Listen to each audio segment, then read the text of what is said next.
saging saba. Magtatanim kami ngayon ng 100 saba, saging saba na binili namin. Mura lang, 35. Tingnan nyo, tuturuan namin kayo kung paano magtanim. Pagka na-sempoan nyo lang na pumasok sa aming YouTube channel, pag-subscribe na rin, comment, saka like para naman makatulong sa aming bagong ano.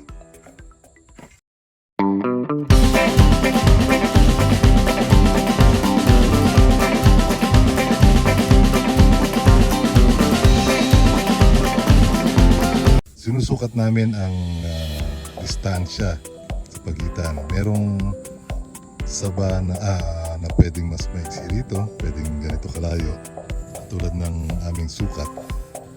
Nilapitan namin para hindi para marami kundi para maging fence. Hindi babakuran namin ngayon ng saging saba.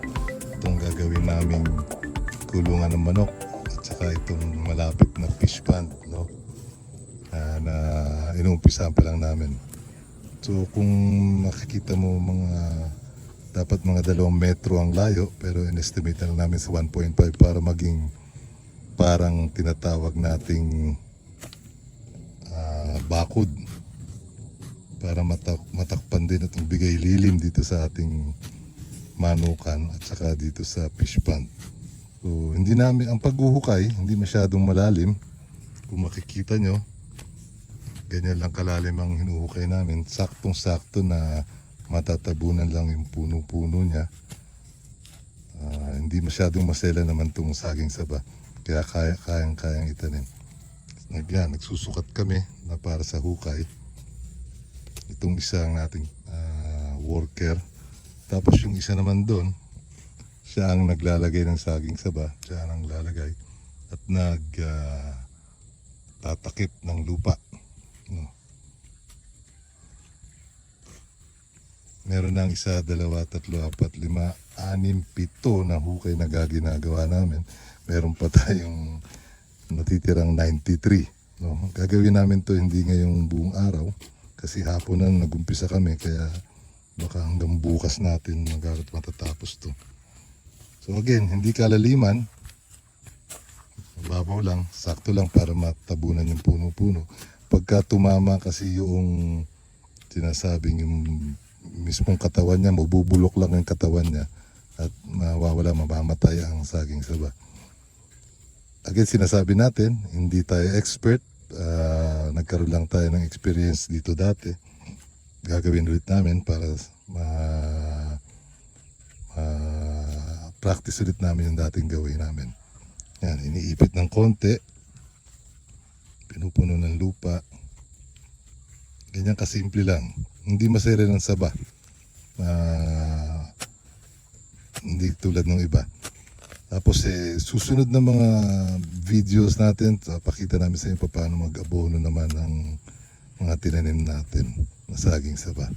Katabi ng saging saba, kung makikita may Madre de Agua dyan. At saka dito naman yung ampatola na nakabalag. Dyan, sa background. So dapat mga 2 metro, 1.5 metro. Ito mga 1.5 metro to. Abot 2 metro na rin. Pinaglatabi-tabi namin para maging bakod. Yan. Tama-tama lang. Maganda gawa ng nag-uulan ngayon. Saka kung makikita nyo itong lugar na to, meron dyang binubuhay kaming kanal. Diyan dadaan yung tubig kasi yan ang magiging kanal natin.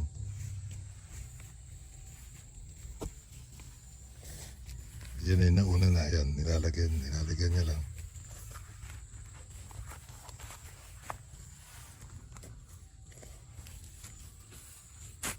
Yan, halos baon lang yung puno-puno na. Hindi yung buong katawan. Huwag masyadong malalim pagka nagtatanim kayo. Gawa ng mabubulukan kayo ng puno. Sakto lang. Hindi kami, again, disclaimer lang, hindi kami expert. Ito ay sa nagagawa lang namin dati. Sa mga nagawa namin paraan noon. Noon mas marami na itanim namin kaysa dito sa 100. Sa dating lugar na taniman namin. Ngayon nandito kami sa Florida Blanca, Pampanga.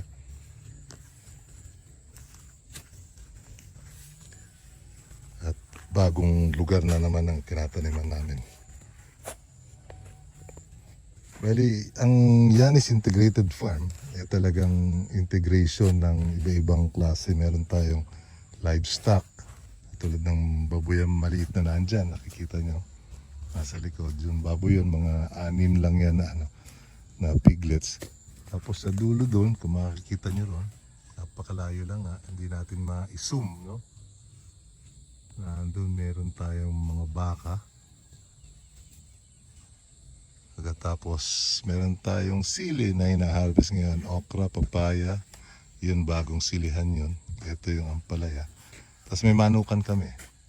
Doon sa dulo makikita mo yung brood house kung saan tayo nagpipisa at saka nagpapa-brooder. May mga brood house tayo doon.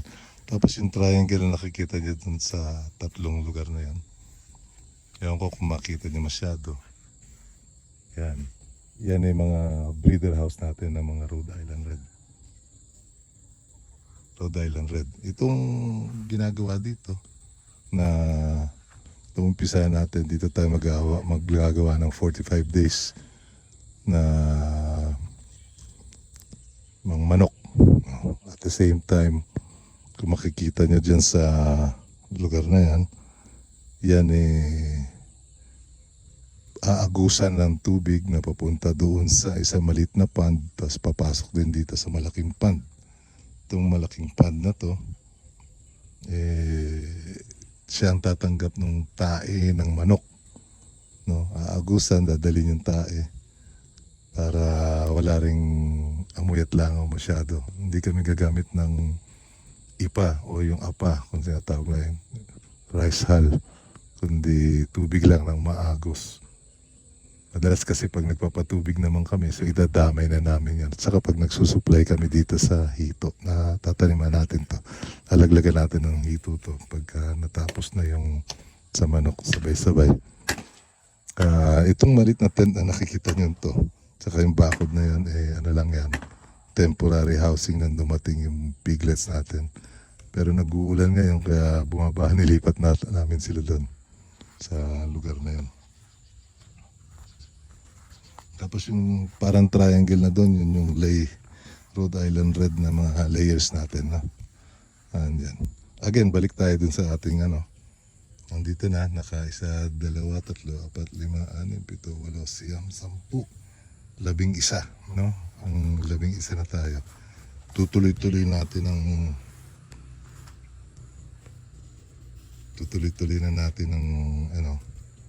hindi na siguro dito, no? Lilipat na tayo doon.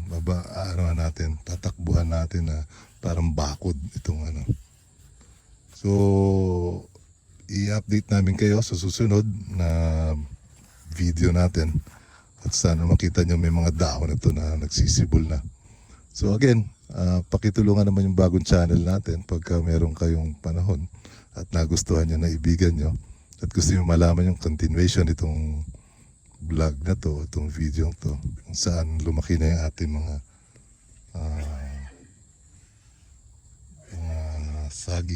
saging saba. Paki-subscribe naman, tapos i-ring nyo yung notification bell para malaman nyo kung lumabas na yung updates natin dito. Again, thank you very much. Paki-comment naman, paki-like, tsaka paki-subscribe.